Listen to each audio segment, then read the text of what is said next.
Hemos terminado el libro de Juan y hoy estamos comenzando una serie súper corta de 2 mensajes que habla acerca de los sacramentos. ¿Por qué nosotros celebramos lo que celebramos cada domingo en la iglesia? Así que yo espero que usted ponga atención para que pueda aprender por qué nosotros hacemos lo que hacemos dentro de la iglesia. Creo que es necesario para que la iglesia se eduque y sepa el trasfondo de las cosas que nosotros hacemos. No es algo inventado por el hombre, sino que es algo que Dios estableció y que nosotros seguimos en obediencia a lo que Él nos ha dado. Así que hoy vamos a hablar acerca de la institución de la Cena del Señor. Hace un año más o menos mi esposa y yo nos encontrábamos en una reunión hablando acerca de, hablando con un experto en seguros. Y este experto en seguros nos daba consejos de cómo nosotros podemos prepararnos para el futuro. Y lo que estábamos haciendo básicamente era comprar un seguro de vida para mí que beneficiaría a mi esposa. Así que si algo me pasaba a mí o me pasa, le iban a dar una cantidad de dinero, o le van a dar, porque todavía estamos pagando el seguro. Creo que la preocupación de ella es que nosotros no habíamos comprado un seguro de vida, o más bien, la preocupación era que si... fue al revés, perdón. Compramos un seguro que si le pasaba a ella, me beneficiaba a mí.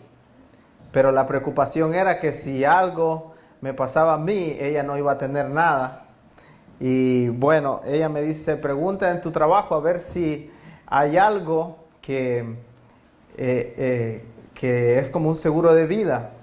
Y yo pregunté y pues básicamente el seguro de vida lo que cubre es el cajoncito donde me van a meter y los gastos que son muy caros aquí en Estados Unidos.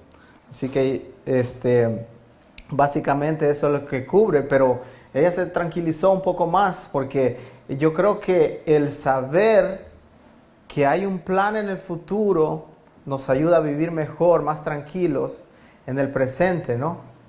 Y creo que es importante estudiar eso porque vivimos mejor en el presente cuando miramos con esperanza hacia el futuro. Pero lo interesante aquí es que cuando estudiamos la Cena del Señor no solamente tiene implicaciones en el presente, sino que también tiene implicaciones futuras y también hay implicaciones en el pasado de cómo Dios estaba trabajando para establecer la Cena del Señor en la iglesia ahora. Así que yo le voy a pedir que vaya a 1 Corintios capítulo 11, 23 al 30. Y vamos a leer esos versículos, un pasaje corto. 1 Corintios capítulo 11 y vamos a leer del 23 al 30. Y esto lo hemos leído muchas veces, lo leemos cada vez que nosotros hacemos la Cena del Señor. Así que para aquellos que no saben, nosotros hacemos la Cena del Señor una vez al mes. Y pues casi siempre tomamos este pasaje. Vamos al versículo 23, dice: yo recibí del Señor lo mismo que les transmití a ustedes, que el Señor Jesús, la noche en que fue traicionado, tomó pan, y después de dar gracias lo partió y dijo: este es mi cuerpo que por ustedes entrego. Hagan esto en memoria de mí. De la misma manera, después de cenar, tomó la copa y dijo: esta copa es el nuevo pacto en mi sangre. Hagan esto cada vez que beban de ella en memoria de mí. Porque cada vez que comen este pan y beben de esta copa, proclaman la muerte del Señor hasta que Él venga. Por lo tanto, cualquiera que coma del pan o beba de la copa del Señor de manera indigna, será culpable de pecar contra el cuerpo de la sangre del Señor. Así que cada uno debe examinarse a sí mismo antes de comer el pan y beber la copa, porque el que come y bebe sin discernir el cuerpo, come y bebe su propia condena. Por eso hay entre ustedes muchos débiles y enfermos, e incluso varios han muerto. Ustedes saben que cuando uno mira hacer algo a algunas personas, uno también quiere sentirse parte del club y comienza a hacerlo, ¿no? Y la razón por la cual nosotros queremos explicar este sacramento es porque nosotros no simplemente queremos que usted siga lo que los demás están haciendo, sino que se examine por las razones por las cuales usted lo hace. Y es común para el ser humano. Recuerdo estando en la universidad, fuimos una vez, nos pusimos en el pasillo, quedamos viendo hacia el cielo y después vinieron otros amigos míos, quedaron viendo hacia el cielo, y cuando de repente miramos a nuestras espaldas, teníamos una multitud de personas viendo hacia el cielo y ellos no sabían por qué estaban viendo hacia el cielo, simplemente nos vieron a nosotros haciendo eso y ellos estaban siguiendo lo que nosotros estábamos haciendo. No es eso lo que nosotros queremos en la iglesia. Queremos que usted estudie la palabra y sepa el por qué usted está haciendo lo que está haciendo. Así que Pablo está escribiendo a la iglesia de Corinto y le dice: yo recibí del Señor lo mismo que les transmito a ustedes. Y luego él dice que el Señor Jesús, la noche que fue traicionado, tomó pan y después de dar gracias lo partió y dijo: este es mi cuerpo que por ustedes entrego, hagan esto en memoria de mí. Así que lo que vemos ahí es la institución de la cena del Señor. Y Pablo está afirmando que la institución de la cena del Señor fue dada por el mismo Dios en ese momento cuando se celebraba la Pascua en el contexto judío. Así que si nosotros vamos ahí a Lucas 22, nos narra con detalles cómo sucedió la ordenación del sacramento de la cena del Señor. Entonces, vaya conmigo rápidamente a Lucas capítulo 22. Y lo que dice básicamente ahí en el versículo 1 es que Jesús les dice a sus discípulos: se aproximaba la fiesta de los panes sin levadura, llamada la Pascua. Y cuando llegó el día de la fiesta de los panes sin levadura, en el que debía sacrificarse el cordero de la Pascua. El versículo 8 del capítulo 22 dice: Jesús envió a Pedro y a Juan diciéndoles: vayan a hacer los preparativos para que comamos la Pascua. Si vamos más adelante, el versículo 14 dice: cuando llegó la hora, Jesús y sus discípulos se sentaron a la mesa. Y el versículo 15 dice: entonces les dijo: he tenido muchos deseos de comer esta Pascua con ustedes antes de padecer. Pues les digo que no volveré a comerla hasta que tenga su pleno cumplimiento en el reino de Dios. El versículo 17 dice: luego tomó la copa y dijo: tomen y repártanlo entre ustedes. Les digo que no volveré a beber del fruto de la vida hasta que venga el reino de Dios. También tomó pan y después de dar gracias lo partió. Se lo dio a ellos y dijo: este es mi cuerpo entregado por ustedes. Hagan esto en memoria de mí. De la misma manera, dice el versículo 20, de la misma manera tomó la copa después de la cena y dijo: esta copa es el nuevo pacto en mi sangre que es derramada por ustedes. Hay algunas cosas que me llaman la atención a mí, y es que Jesús dijo: yo no volveré a tomar esta copa hasta que venga en el reino de Dios, hasta que venga el reino de Dios. Lo que él estaba diciendo: hasta que se consume el reino de Dios, yo nuevamente voy a volver a tomar esa copa. Hablando de un evento futuro, donde Jesús se va a sentar con su iglesia, y eso lo vamos a ver más adelante. Pero también Jesús está diciendo: este es mi cuerpo. Y en el presente, este es mi cuerpo. Esto es una de las cosas que más controversia ha causado en la historia de la iglesia en cuanto a la cena del Señor. Y vamos a explicar por qué. Pero otra cosa que me llama la atención es que Él dice: hagan esto en memoria de mí. Ustedes me van a estar recordando a mí cuando estén haciendo la cena del Señor. Y cuando Él dice: hagan esto en memoria de mí hasta que yo regrese, eso significaba una manera continua de estar haciendo la cena del Señor. Así que por eso nosotros lo hacemos repetitivamente. Entonces hay iglesias que lo hacen semanalmente, hay iglesias que cada vez que se reúnen, ya sea en día de semana, ellos toman la cena del Señor. Pero es interesante cómo los discípulos obedecieron este mandamiento porque esto fue instituido por los labios del Señor Jesucristo. Él dijo, hagan esto en memoria de mí. Interesante que en los primeros días de la iglesia, la celebración de la Santa Cena se conocía con otros nombres. Entre ellos se llamaba un ágape. Esto significaba que la Santa Cena era una comida de amor. Entonces ellos celebraban el amor de Dios y el amor los unos por los otros. Pero más adelante se fue cambiando el nombre y se le llamó Eucaristía. Esta palabra puede ser familiar para ustedes, especialmente si vienen de un trasfondo católico, donde se celebra la Eucaristía. Y esta viene del verbo eucaristo, del verbo griego que significa agradecer. Entonces, cuando se celebraba esto, todas las personas tenían un agradecimiento a Dios por lo que Cristo había hecho.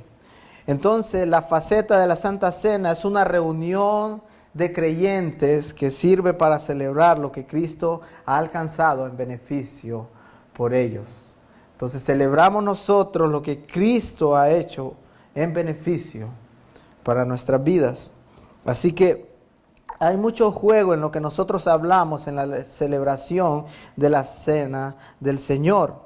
En el contexto inmediato, en el texto que nosotros leímos en Lucas 22, dice que fue en el tiempo cuando se celebraba la Pascua que Cristo Jesús instituyó la Cena del Señor. Entonces hay una relación inmediata allí entre lo que es la celebración de la Pascua y la celebración o la institución de la Cena del Señor. No podemos olvidar eso. En el versículo 26 de nuestro texto dice que cada vez que comen este pan y beben esta copa, se proclama la muerte del Señor Jesús hasta que Él venga. Esto denota una manera continua de celebrar la Santa Cena del Señor que nosotros debemos hacer hasta que el Señor venga. Las palabras de Jesús en el versículo 16 en Lucas dice que Jesús no volverá a comer la Santa Cena hasta que venga el pleno cumplimiento del reino de Dios. En un sentido, hermanos, el cumplimiento del reino de Dios ya está en nuestras vidas. Hay un rey que gobierna nuestras vidas, ha cambiado la manera en que nosotros vivíamos. Ese rey dicta lo que nosotros debemos hacer y las cosas que nosotros no debemos hacer. Así que ya vivimos nosotros bajo un régimen de un rey que es perfecto. Pero va a llegar un día donde ese reino va a ser consumado y donde todas las cosas van a ser completamente perfectas. Así que de ese pleno cumplimiento habla el Señor Jesús cuando dice que Él va a venir y va a tomar la cena con nosotros. De tal manera que la Santa Cena tiene tres dimensiones: la dimensión pasada, la dimensión presente y la dimensión futura. Y vamos a hablar un poco de cada una de esas dimensiones. Permítame comenzar con la dimensión pasada, que habla de la Cena del Señor, viendo hacia atrás. Y eso lo encontramos pues en Éxodo capítulo 12, donde recuerdan ustedes, Dios manda a Moisés para que hable con el faraón y que deje ir a su pueblo y que el pueblo de Israel sea libre. Pero mire cómo lo narra Moisés ahí en Éxodo capítulo 12, versículo 3, dice: hablen con toda la comunidad de Israel y díganle que el día 10º de este mes todos ustedes tomarán un cordero por familia, uno por cada casa. En el versículo 5 dice: el animal que se escoja puede ser un cordero o un cabrito de 1 año y sin defecto. al que cuidarán hasta el día 14 del mes, día en que la comunidad de Israel en pleno, o sea, toda la comunidad, lo sacrificará al caer la noche. Tomarán un poco de sangre y lo untarán en los postes y en el dintel de cada puerta de la casa donde coman el cordero. Comerán el cordero, dice el versículo 11, de este modo, con el manto ceñido en la cintura, con las sandalias puestas y con la vara en la mano y deprisa. Se trata de la Pascua del Señor. En inglés se dice Passover, ¿no? Llegó el ángel, miró la sangre en los dinteles de las puertas y no tocó a ninguno de los israelitas cuando venía el juicio de la 10ª plaga que estaba matando o que iba a matar al primogénito de cada uno de aquellos que no habían hecho el sacrificio del cordero. Entonces, yo no sé si usted puede ver claramente la imagen que esto representaba, porque se habla de un cordero, se habla que en el día 10 se iba a apartar el cordero, se habla que en el día 14 se iba a sacrificar el cordero, lo cual nos da un lapso ahí de 3 días. Luego se habla de que de ese cordero se iba a utilizar la sangre de ese cordero para poner en los dinteles de las puertas, y esa sangre iba a salvar a las personas que habían hecho el sacrificio de ese cordero. Entonces todo esto, hermanos, Dios lo estaba preparando para que nosotros pudiéramos ver claramente de que ese era un tipo de Cristo, el Cordero perfecto que un día iba a venir y que se iba a sacrificar por nosotros para darnos libertad, para que nosotros supiéramos que habíamos sido sacados de la esclavitud del pecado y traídos a la libertad que Cristo nos ha dado.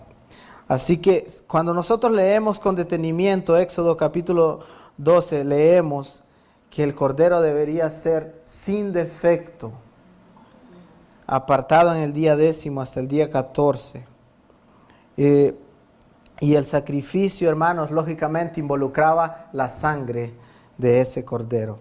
Éxodo 12, 17 dice: celebraban la fiesta de los panes sin levadura, lo cual se llama la Pascua, mismo día en que Cristo Jesús estaba estableciendo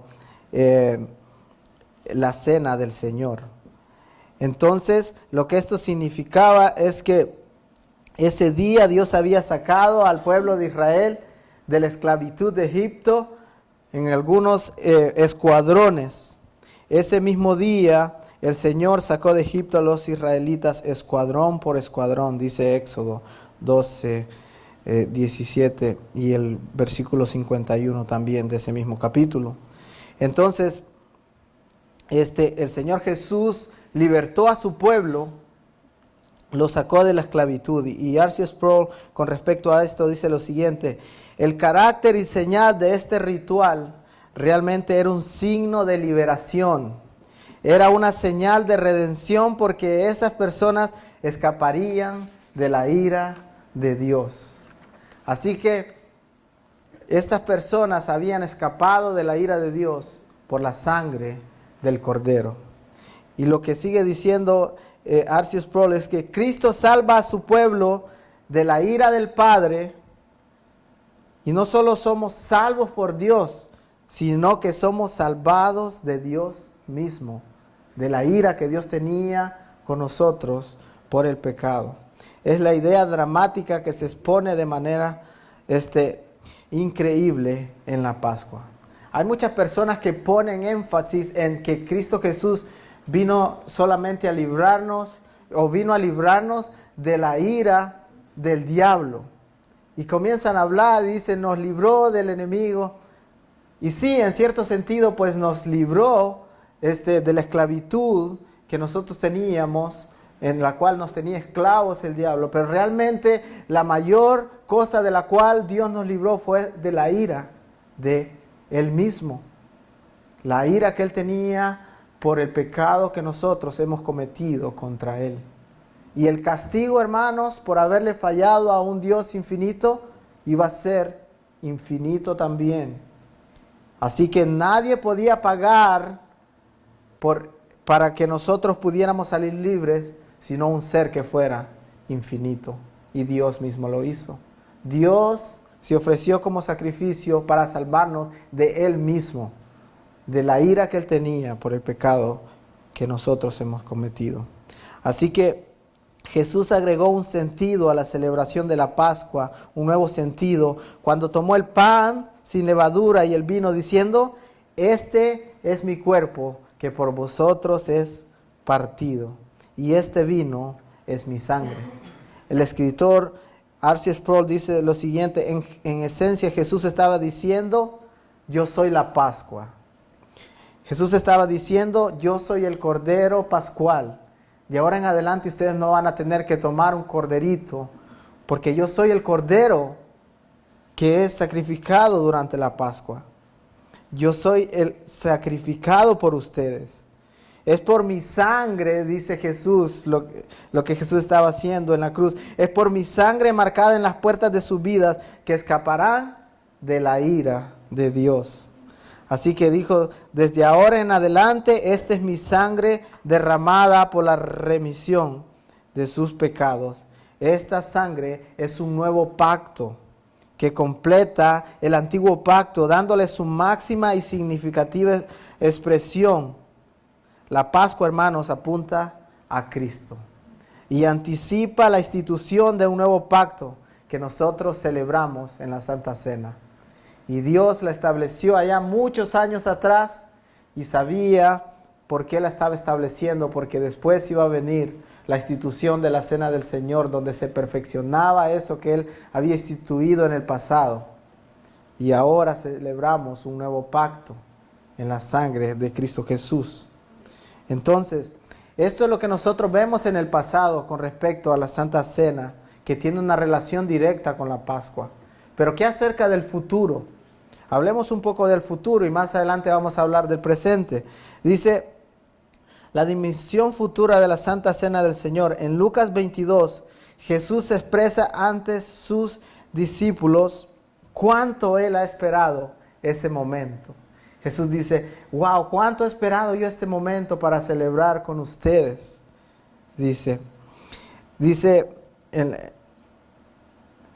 Literalmente dice: cuánto he deseado comer con vosotros esta Pascua antes que padezca. Lucas 22, 16 dice: porque os digo que no la comeré más hasta que se cumpla en el reino de Dios. Viendo hacia el futuro, viendo hacia el momento en que Cristo iba a venir nuevamente y reunirse con su iglesia. Mire lo que dice nuestro texto, el que estamos estudiando, 1 Corintios 11, 26. Porque cada vez que comen este pan y beben esta copa, proclaman la muerte del Señor. ¿Hasta cuándo? Hasta que Él venga.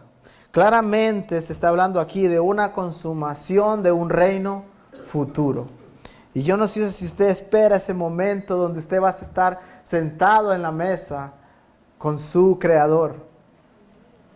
Pero yo espero ese momento, hermanos. ¿Sabes? Jesús le dijo a sus discípulos lo siguiente: ustedes son los que siempre han permanecido a mi lado en mis pruebas. Por eso, en Lucas 22, el versículo 29 dice: por eso yo mismo les concedo un reino, así como mi Padre me lo concedió a mí. Versículo 30 dice: para que coman y beban a mi mesa en mi reino y se sienten en tronos para juzgar a las 12 tribus de Israel. Yo no sé si usted espera ese momento, hermanos, pero cuando yo estaba estudiando este pasaje y yo me imaginaba sentado a la mesa, usted sabe que los pastores practicamos, ¿no? ¿Cómo vamos a decir las cosas? Entonces yo iba en el carro conduciendo, ¿y cómo le voy a decir esto a la iglesia? Yo le voy a decir esto a la iglesia con una sonrisa en mi cara y que casi no me río, ¿verdad? Siempre en mi cara como bravo, pero esto se lo voy a decir con mucho gozo. Y en ese momento, ese gozo que yo tenía de estar pensando en cómo yo les iba a decir esto, se convirtió en llanto. Y yo comencé a llorar, porque me imaginé al Señor Jesús, que ha estado preparando una mesa, y yo voy a estar ahí. Y dice que el Señor no solamente prepara la mesa, Él me llama, públicamente me llama, por mi nombre. Y me dice: ven, siéntate, he estado preparando esto para ti. Y no me lo inventé ahorita, lo planeé desde antes de la fundación del mundo para que tú estuvieras conmigo hoy. Ven, celebra conmigo y que tu corazón rebose de alegría. Wow, eso es hermoso. Así que en esta declaración, hermanos, Jesús implicaba la promesa anticipada de la boda del Cordero, la gran ceremonia de Cristo y su novia, la cual acontecerá en el cielo. Apocalipsis 19, del 6 al 9 nos dice, miren cómo lo dice, después oí como el rumor de una inmensa multitud, como el estruendo de una catarata y como el retumbar de potentes truenos que exclamaban, aleluya, ya ha comenzado a reinar el Señor nuestro Dios poderoso. Alegrémonos y regocijémonos y démosle gloria, ya ha llegado el día de las bodas del Cordero. Su novia se ha preparado y se le ha concedido vestirse de lino fino, lino limpio y resplandeciente. La iglesia va a estar perfecta ese día, cuando nosotros estemos en esa cena con el Señor. El lino fino representa las acciones justas de los santos. Nuestra transformación final y perfecta se verá en esas bodas, hermanos, cuando seamos perfectamente transformados a la imagen de Cristo Jesús. Mire que en el Salmo 23 hay una imagen hermosa de la expectativa futura de esta cena. Salmo 23, muy famoso salmo, ¿no? Comienza diciendo muchas cosas de que Jehová es nuestro pastor.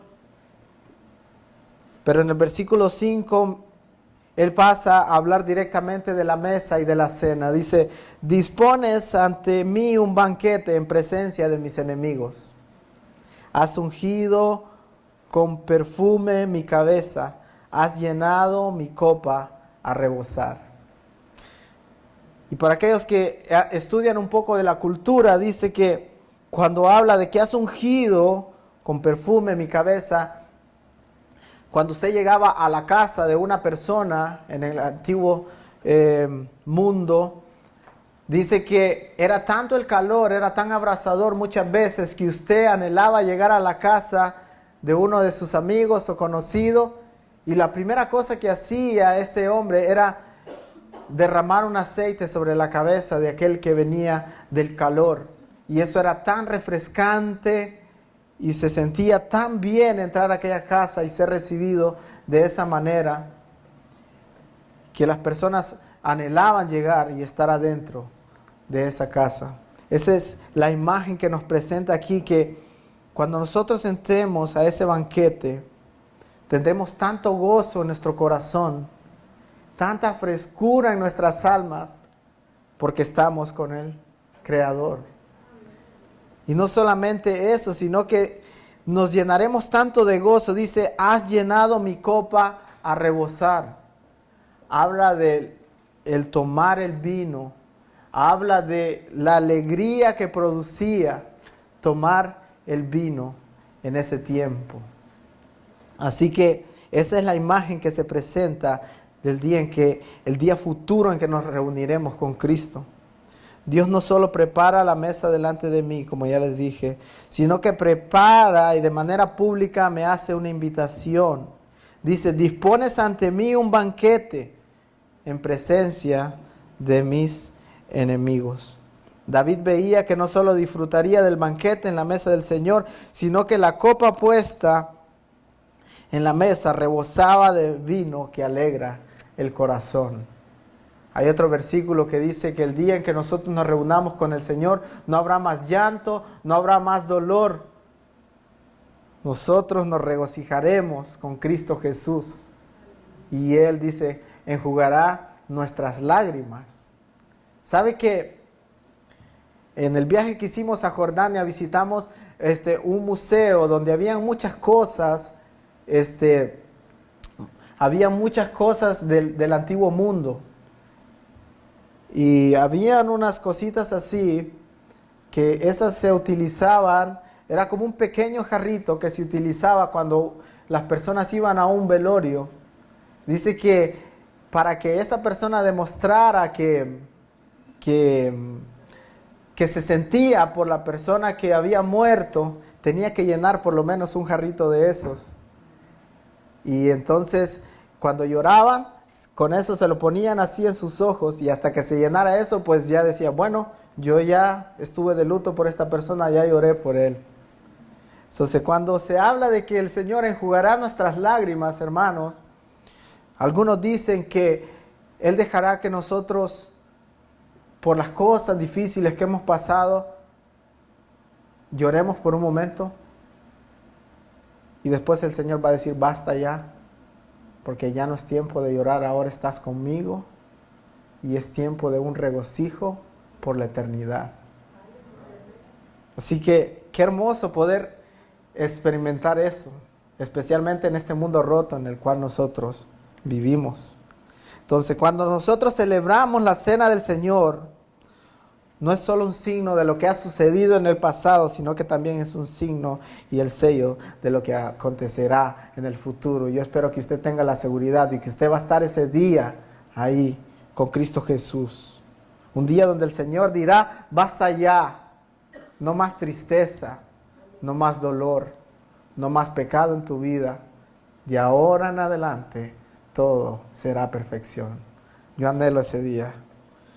Un día veremos al novio en toda su gloria y veremos la iglesia ofrecida en su perfección. Esa es la orientación futura que nos da la cena del Señor, hermanos. Yo no sé si, pues algunos de aquí, la mayoría han asistido a graduaciones, ¿no? Uno de los días que yo más anhelaba era el día en que yo me iba a graduar del college, de la universidad. Y yo me sentí tan orgulloso en ese momento cuando me llamaron mi nombre. Ustedes no saben todas las aguantadas de hambre que yo pasé en la universidad para poderme graduar. Y por eso para mí eso era algo significativo. Y también eso valoraba cómo mis tías se habían esforzado para darme dinero muchas veces. Mis papás me habían apoyado mucho. Habían semestres donde por el sistema de la universidad yo no podía tomar las clases que yo quería. Y a veces si metía 5 clases por lo difícil que era el sistema, yo me quedaba en una o a veces en 2. Fue triste ese tiempo. Yo no quiero recordar cuando estaba en la universidad. Pero el día en que me llamaron por mi nombre, yo me sentí tan bien finalmente. Yo no quiero saber nada más de estudiar, decía yo. Y ahora volví a empezar a estudiar nuevamente. Pero imagínese el día en que usted va a llegar. El Señor ha preparado la mesa y uno por uno el Señor va a llamar por su nombre. Qué privilegio ser llamados a esa mesa por aquel que nos creó. El que ha dicho, yo te hice y yo preparé este momento para ti. Yo te salvé, me sacrifiqué por ti. Y aquí estoy, celebremos juntos. Wow. Así que esa es la dimensión futura de la Santa Cena, hermano. Y la razón por la cual yo quiero explicar esto es porque cada vez que nosotros tomemos la Santa Cena, usted debe ser consciente de lo que eso envuelve. Me gusta tomar la Santa Cena allá arriba porque el jugo que dan es tan delicioso. Para mí, yo siento una mezcla de sabores en mi boca. Pero una de las cosas que yo pienso cuando yo tomo eso allá arriba es, wow, qué dulce es el amor de Cristo Jesús. Qué dulce es lo que yo he recibido por el sacrificio que Él ha hecho por mí. Miremos ahora la dimensión presente. A lo largo de la historia de la iglesia, todos estamos de acuerdo, todos han estado de acuerdo que hay una presencia real de Cristo dentro de la cena del Señor. En otras palabras, estamos en comunión directo con Él en la mesa de la Santa Cena. Entonces, el punto de debate ha sido, hermanos, de qué manera Cristo está presente en la Santa Cena. Porque cuando Cristo dijo, este es mi cuerpo, algunos lo toman de manera literal y otros dicen que no es literal, que el cuerpo no está presente ahí. Entonces ha habido un debate entre los que dicen que sí está presente Cristo Jesús literalmente, de que cuando usted bebe esa copita, la sangre de Cristo pasa por su cuerpo. Cuando usted come ese pan, pues el cuerpo de Cristo está ahí. Y yo sé que aquí hay representados muchas personas que creen diferente. Por ejemplo, los luteranos dicen que de manera misteriosa la presencia real del cuerpo de Cristo está en los elementos. O sea que cuando usted está tomando, pues la sangre real de Cristo Jesús está ahí. Los católicos piensan que una vez que se hace la oración, ese pan por el cual se oró, ahora se convierte en el cuerpo de Cristo. Así de manera literal, solo que no sabe a carne, ¿verdad? Sigue sabiendo a pan, y hay una manera filosófica de explicar eso que ellos tomaron de Aristóteles, un filósofo, y que no hay tiempo para explicarlo aquí. Y yo no pretendo hoy solucionar el debate que han tenido ellos por todos estos años, ¿no? Pero los demás reformadores y en lo cual nosotros estamos de acuerdo, entre esos reformadores está Calvino, rechazó la postura de que es real el cuerpo de Cristo. Calvino afirmaba que durante la Cena del Señor somos fortalecidos en nuestro andar cristiano porque Cristo está presente en la Santa Cena debido a que su naturaleza divina es infinita y tanto esa naturaleza está unida al cuerpo físico de Cristo Jesús. Entonces esa naturaleza divina conectada con el cuerpo de Cristo Jesús que está en el cielo nos conecta a nosotros con la presencia real de Cristo Jesús. Entonces por eso nosotros tenemos comunión con el Hijo.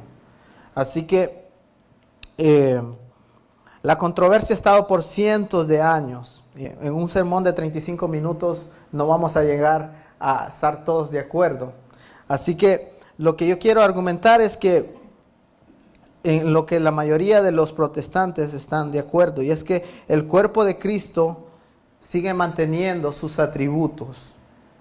O sea, el cuerpo de Cristo no puede estar en todos los lugares al mismo tiempo, porque es un cuerpo. Entonces, pero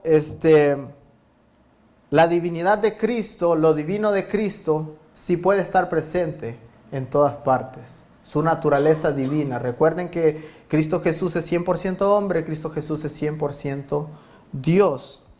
Entonces, en el año 451, en el Consejo de Calcedonia, se hicieron 4 negaciones, no pudiéndose poner de acuerdo. Entonces se hicieron 4 negaciones que dijeron, esto no puede ocurrir. No tenemos muy claro lo que realmente ocurre, pero sí podemos decir estas 4 cosas que no ocurren con respecto a la naturaleza de Cristo. Y es que dijeron que las 2 naturalezas de Cristo, tanto la divina como la humana, no se mezclan, no se confunden, no se dividen y no se separan.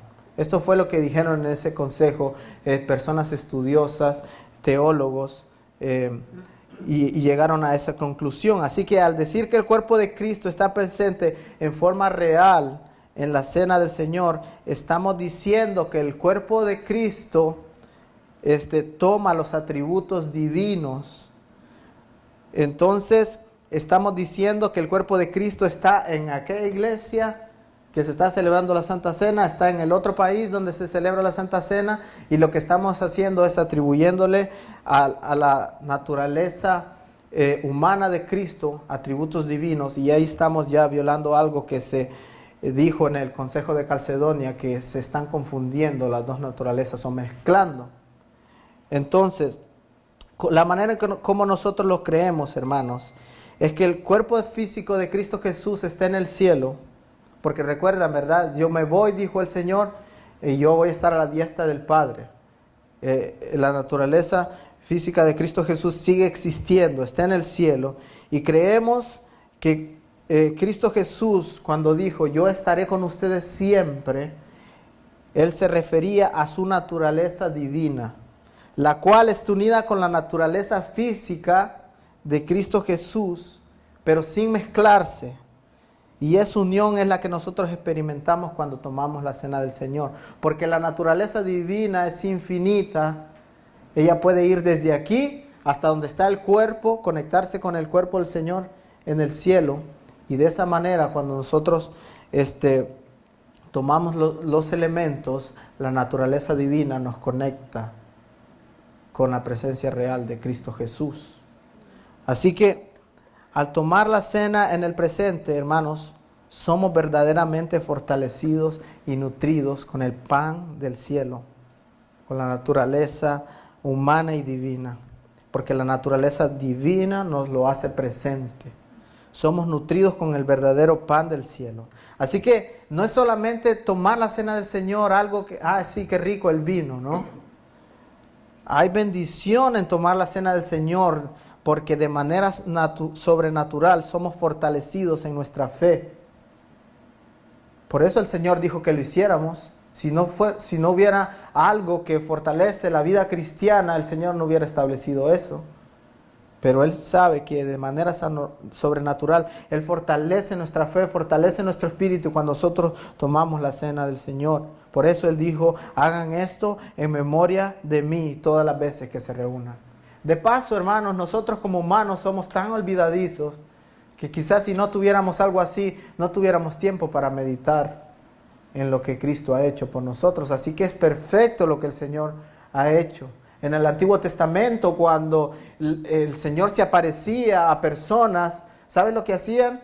Ellos hacían un altar, levantaban piedras para que ellos pudieran recordar que el Señor había tenido una conexión con ellos en ese momento. Entonces, en el momento que nosotros tomamos la cena del Señor, hay una conexión divina con nuestro Salvador.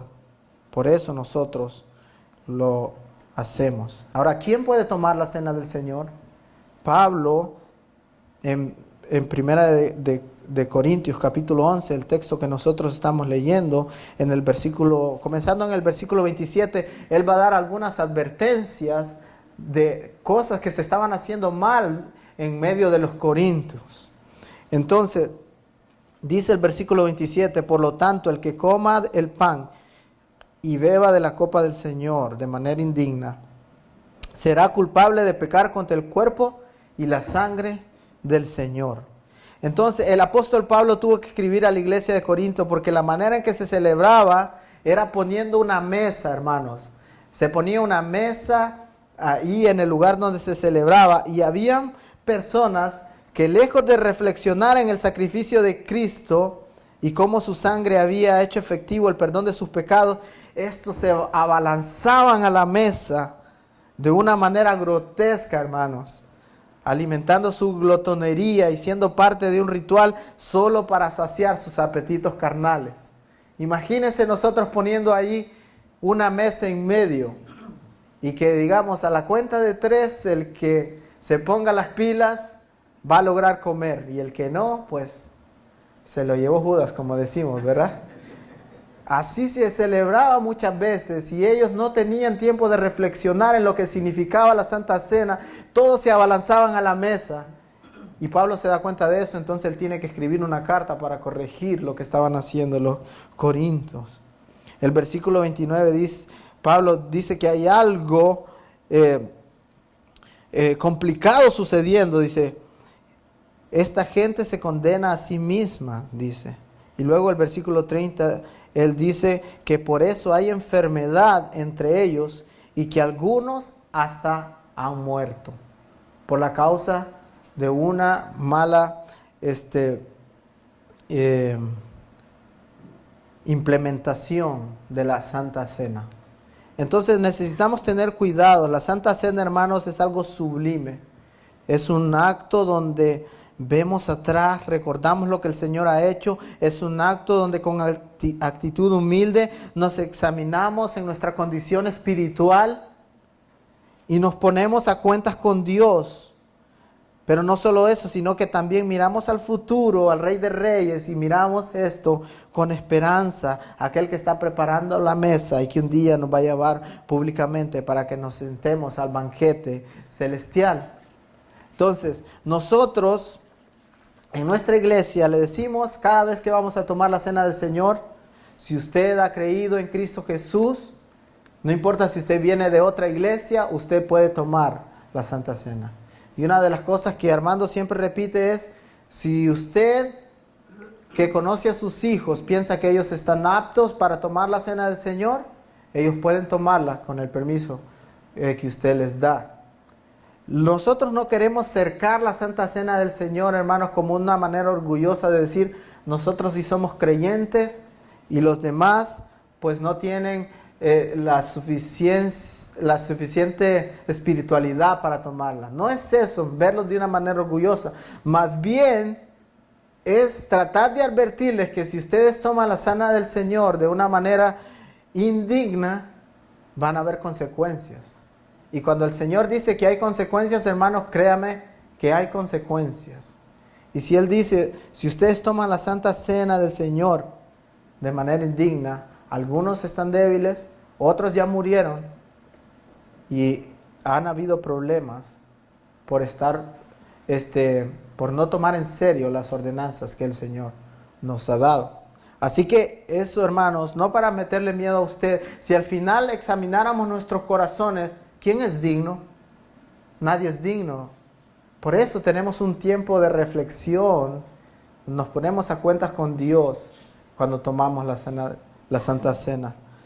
Pero imagínese usted de qué manera podemos tomar la Santa Cena de manera indigna ahora. Yo pensaba en solo uno de los tantos ejemplos. Yo veo que todas las personas pasan y todos están agarrando la Santa Cena, entonces yo me siento como motivado a ir también, ¿verdad? Sin examinar lo que está pasando en mi corazón. Entonces vengo yo y le digo al Señor, Señor, gracias por tu sacrificio en la cruz, gracias por el perdón de mis pecados.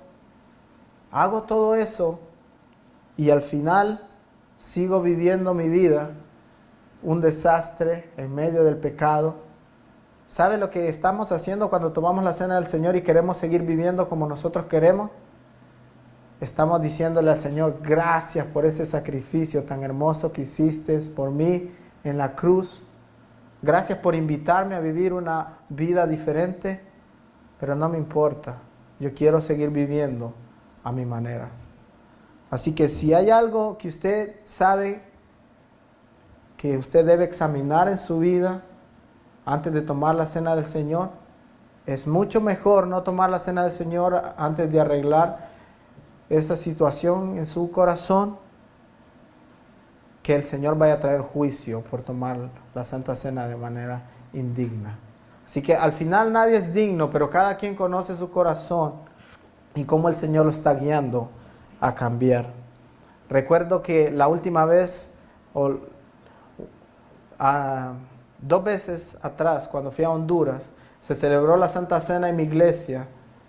Y cuando se trataba de pasar, uno de los muchachos que es muy amigo mío y quien es un muy buen cristiano, pasaron la Santa Cena por enfrente de él y él dijo, no, yo no la voy a tomar hoy. Y a mí me llamó la atención porque yo estaba pensando, pues, ¿qué pasará con la vida de Naún, mi amigo? Pero yo creo que este muchacho estaba pensando en eso. Él es muy estudioso y él estaba pensando, pues yo no estoy bien con el Señor. Yo no quiero que venga juicio a mi vida. Entonces yo mejor prefiero que otros hermanos me vean de que sí estoy pasando por un momento que es complicado en mi vida, pero preferible que un hermano me vea así que Dios traiga juicio porque yo estoy queriendo aparentar algo que no estoy viviendo. Así que eso con respecto a lo que Pablo dijo. Entonces, creo que hemos explicado de manera rápida todo lo que significa celebrar la Santa Cena. Y ahora de manera especial, hermanos, a mí me gustaría cantar esta canción y después de cantar esta canción vamos a tener la oportunidad de celebrar la Santa Cena. Y mientras usted canta esta canción, medite en lo que dice la letra de esta canción. Cantemos al Señor. Y hermanos, si el Señor está llamándolo a usted a ponerse a cuentas con Él, usted sabe que la comunión con el Señor hace cambios en la vida de las personas. Si hay algo que el Señor lo está llamando a cambiar, recuerde, nadie es perfecto y el Señor recibe a los humildes, pero rechaza a aquellos que son orgullosos y deciden no hacer los cambios que Él está llamando para que ustedes hagan. Así que cantemos esto, recordemos lo que el Señor ha hecho en el pasado, recordemos lo que significa celebrar la Santa Cena, en el presente, pero miremos hacia el futuro también, con esa esperanza gloriosa que tenemos en Cristo Jesús. Voy a invitar a los músicos, nos ponemos de pie y vamos a cantar juntos.